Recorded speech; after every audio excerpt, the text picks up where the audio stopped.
Alright, so I wanted to do a quick reaction video to UFC Fight Night Sterling versus Zalal. And I was hyping up this card a little bit, and I don't think it was a great card, but for a card with a lot of decisions, there were a lot of fun fights. I originally gave it a 7.5 out of 10, and I think it was more like a 6.5 or 7 out of 10, but it was still debatably better than last week's Canada card. And I went 9-4 overall on picks, so I'm pretty happy with that. And let's go ahead and get into the fights. First fight, Talita Alinsar versus Julia Palastri, and Talita Alinsar pretty much just outworked Palastri with the wrestling, which I was worried about. Still a close fight, and Palastri looked better on the feet. She just couldn't deal with the grappling. Victor Valenzuela versus Max Griffin was competitive through 2 rounds. Both were throwing solid combos, but Valenzuela looked like the more powerful and aggressive fighter. To start the third, Valenzuela started to hunt for the finish, but it got a little more sloppy like I expected it to. Max was landing good shots too, but just started to gas out, and Valenzuela just kept going forward the whole third round. Valenzuela has a great chin, but he gets hit way too much. Francis Marshall was outstriking Lucas Brennan on the feet early. He caught a knee, got a takedown, and maintained control for most of the round. Lucas was throwing a lot of submissions up from the bottom though, and did get kinda deep on a heel hook. Marshall maintained the range early in the second and cracked Brennan with a couple big right hands, and got some more control time as well. In the third round, Brennan got more aggressive and started to land a little bit more, but he just wasn't dangerous enough to concern Francis Marshall, and he could not get a takedown. Marshall clearly won all 3 rounds, and it was a dominant 30-27, but I also wish he was a little more active in this fight because I think he could have got Lucas Brennan out of there.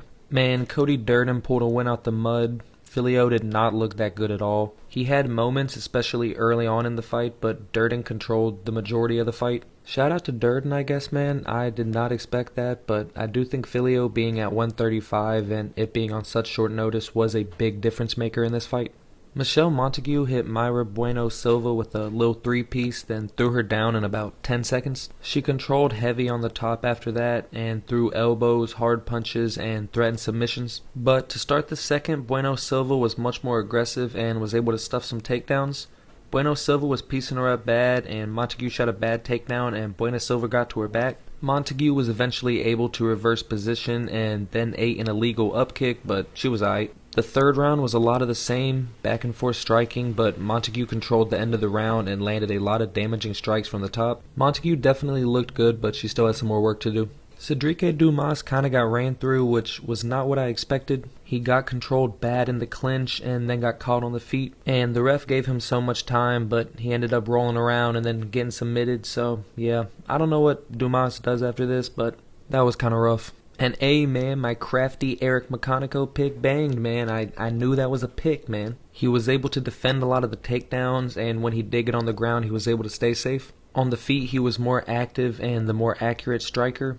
Good win for McConico, but tough for Rodolfo. And my crafty Span pick hit too, man. Span at heavyweight looks like he could be, I don't know, maybe a bit of a problem. He's very agile and very athletic and was able to stuff most of Bucheca's takedowns and stay safe from the submissions. And he threw a rear hook straight punch combo, and the rear hook didn't land, but the straight punch got there and it got him out of there. And that was a great win for Ryan Span. Barcelos got cracked early by a head kick straight punch combo, and I thought he was almost out of there, but he was able to recover and almost caught Montel in a choke to end the second round. Barcelos looked a lot more comfortable in the second, and he got a takedown late in the round and caught Montel in another deep choke at the end of the round. And I had it 1-1 going into the third. Montel was winning the striking exchanges to start round 3. Barcelos tried to get a takedown but failed. Rowney eventually landed one late in the round, and again the round ends with Barcelos threatening a submission. The third round was close, but I had Montel edging it out by landing the more damaging strikes. But Barcelos gets it done in split decision, and he was my pick, so I'll take it. And it was a very close competitive fight. Davey Grant versus Martinetti was a banger. Leg kicks and power shots from Grant. Fast combos and head kicks from Martinetti, and they were both swinging pretty much the entire fight. It was a good close win by Davey Grant, and Martinetti is definitely still someone to keep an eye on. In the first round of Hernandez versus Garcia, I thought Hernandez was striking at range well, but Garcia landed 2 takedowns, was more active, and landed the harder shots. In the second, Garcia had Hernandez on his heels pretty much the whole round and landed the better shots, especially in the second half. And Hernandez picked it up more in the third, but I still think Garcia won most of the exchanges, and I had Garcia winning 30-27. Jocelyn Edwards versus Norma Dumont was a pretty mid-fight, low-key, high-key. Jocelyn just threw more volume and Norma was going backwards the whole fight. She landed some good elbows in the clinch, but that was about it. And Jocelyn controlled the majority of the wrestling exchanges on the ground and she won the fight. Good win for Jocelyn Edwards, but not too much to say about it. Sterling and Zalal both started very patient. Not much happened on the feet the first half of the round, but Sterling got a good takedown and controlled Zalal for the second half of the round. Zalal was threatening some submissions, but none were that serious. In the second round, Zalal looked a lot better on the feet. Aljamain was searching for a takedown, but he could not find it. Zalal's jab was landing a lot more, but he made a mistake and Sterling got the back with about a minute and a half, 2 minutes left in the round, and he landed some pretty good shots. Aljamain got a big slam takedown early in the third, but got caught in a guillotine and it was very tight, and Zalal got a lot of control time after that. In the fourth round, Aljamain just ran out there, hit him with 4 leg kicks in a row, and got him down. In the fifth round, Zalal just looked gassed, and he got taken down again to end the round.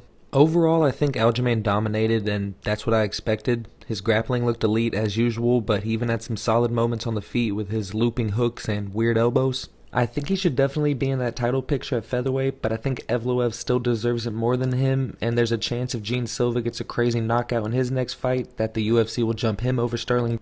So, I don't know, man. It's kind of tough for Aljamain right now, but he did what he needed to do, and it was a good showing for him. Alright, so that's my reaction to UFC Fight Night Sterling versus Zalal. Let me know what y'all thought about the card. Did y'all think it was entertaining, or did y'all think it was ass? Let me know, and I will catch you on the next one.